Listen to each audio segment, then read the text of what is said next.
Hey, it's Clayton Olson, and in this video, we're going to talk about a really painful experience that can cause a lot of crazy making. And it's when a guy is playing hot and cold, or a guy is being hot and cold in your life that you've really caught feelings for.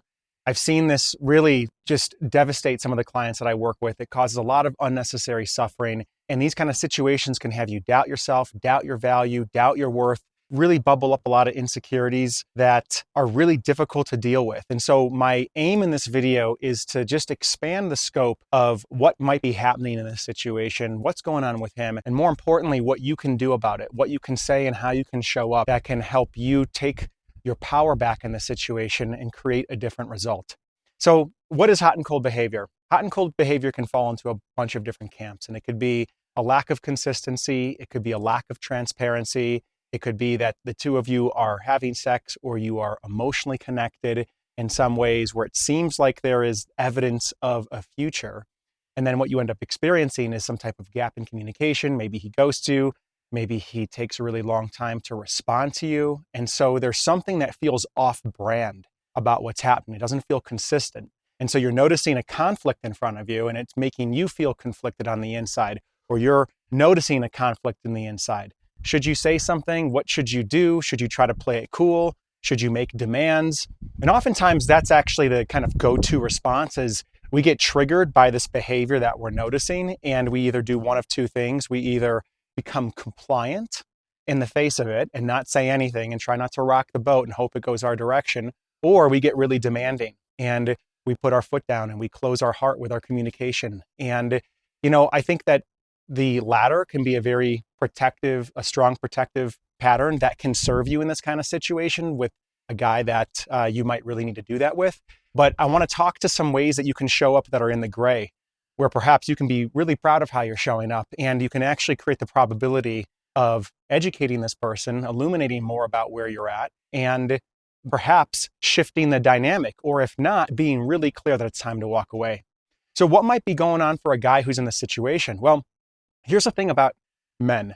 If the man has a male differentiated brain, meaning that he thinks logically, he thinks analytically. And by the way, I'm pulling this from a couple different books on neuroscience when they talk about the different brains, the actual hardware as it relates to gender. They call it a male differentiated brain. He has the capacity to compartmentalize in a way that you may not.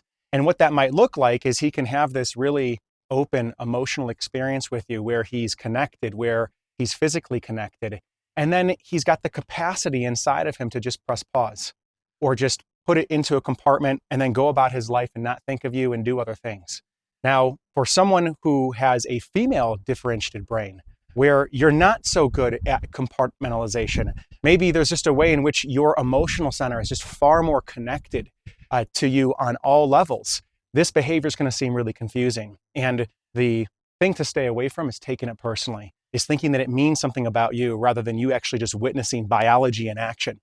So when a guy does this, he might not even know that he is causing some type of pain. And I know that might be hard to believe, but if you're not communicating the impact it's having on you, how's he supposed to know, right? So this is where I'll talk about this in a moment, how you can step in and provide some insight and education to him. Another reason why he might be playing hot and cold right now is because he's just not emotionally available. He's just not ready for a relationship, and he's confused and conflicted with himself. So if he's getting out of a relationship or he's not recovered from his last one, and it could be, several years, depending on how long that was, he might think that he's ready. He might have these physical urges that he wants, but when he starts to get into the deep end of the pool with you, and perhaps he's feeling that he needs to progress things, step up, begin to really lead you into deeper emotional territory, he starts to doubt himself, or he just lacks the capacity and the desire to do that. And so it's like he's appealing to one part of him that wants the closeness, the physical connection, the heart connection with you, right? There's something about you that does matter to him, but he's keeping that separate, and he's not able to actually take that deeper. Like, this one does not mean this, right? Just because he's heart connected to you, just because he's present with you, has sex with you, does not mean that he is actually capable or willing to have an intimate relationship. And I know that can be really confusing. And a lot of the women that I talk to are like, how is that even possible? How could somebody have this heart connection with somebody, but then not want to be in a relationship with them? And this is the nature of a lot of just how men can operate just with how their brains and their emotions work. So the more that you know this, it might not be fun to see it, you might not agree with it, but if you can accept that this is the reality, it allows you to, number one, come back to yourself, stop blaming you, and just kind of realize the kind of animal that you're dealing with, the type of the way that men are built from a place of being in right relationship with reality around that.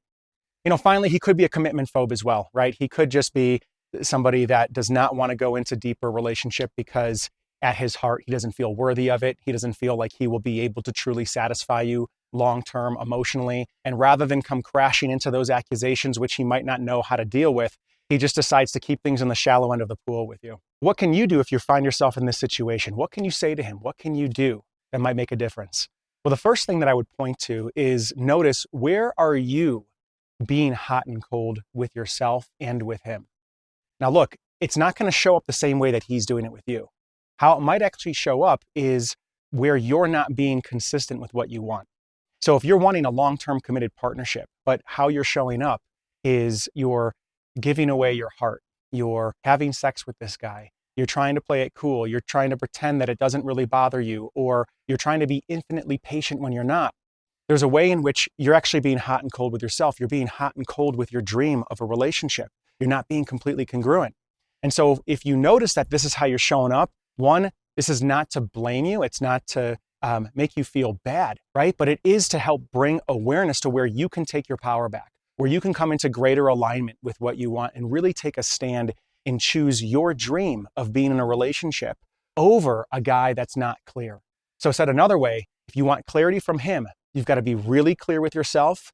And then second, this goes into my next point, it's important to be very clear with him with where you stand. So if this guy's playing hot and cold with you, and you notice that you have not communicated what it is that you want, you have not named that what you want is perhaps to be a mother and to have children at some point, or to be in a steady long-term relationship because you're excited about what you could build with somebody. If those things have not left your lips yet, and you're not taking a stand for them from a loving, clear place, and you're enrolled in the excitement of that, then you're denying him of really getting to know you, right? You're denying him of really being able to know what he's dealing with. And so as you state these things that you value, you naturally become more valuable as well. And so just as much as you need to be communicating what it is that you want, you also need to be demonstrating, or not necessarily demonstrating, you also need to be clearly reflecting to him how it is that you feel when you're noticing the hot and cold. So it might be something like, hey, I'm noticing that when we hang out and we have this intense interaction and we have this really great connected time, it feels like you disappear. I have the story that you disappear and that you don't really like hanging out with me. And this leads me to my second point, which is you need to be able to articulate to him the impact his hot and cold behavior is having on you. So if you haven't done that yet, I know that can be vulnerable. And at the same time, it's a way that you bring your heart to the table. You let him know that there is a way in which he's showing up that's affecting you. And you're actually assuming an innocent until proven guilty mentality with him in this scenario. So you're letting him know that when he disappears after the two of you hang out, or he takes really long to get back to your messages, that there's a way in which maybe you feel unsafe going deeper with him. There's a way in which you feel a bit hurt and you're making it mean that he's not valuing your connection. And what this might do, if that sounds scary, is you might end up qualifying out a guy that doesn't really care about you faster rather than hanging around. And so these statements are not ones that demonstrate weakness. They actually demonstrate clearly where your heart is and how you're willing to honor your heart and how you're willing to put that on the table and allow this guy to either qualify himself out or be willing to be influenced and change his behavior so that he can match your level of investment and step up, and for the two of you to get on the same page and connect in a way that allows both of you to feel that it's generative and safe. So you have to communicate the impact to him, and you've got to get really clear on what you want behind the scenes so that there is no way that you're showing up incongruently or inconsistently with him. My name's Clayton Olson, and if you enjoyed this video or you've got a question, feel free to like the video, comment below, and grab my guide called The 5 Secrets to Creating Extraordinary Love. It's in the link below this description. One of the things that I love doing is working with women who are in the place of a relationship breakpoint, where they are realizing that there is a critical juncture they're in their relationship where it's either going to deteriorate and spin out of control and end, or there's going to be an up-leveling that occurs that brings with it a renewed sense of strength, connection, and intimacy. So if that's you, if you feel that you are in a relationship breakpoint right now, click on the link below this video to fill out an application. I'd love to talk with you. Take care.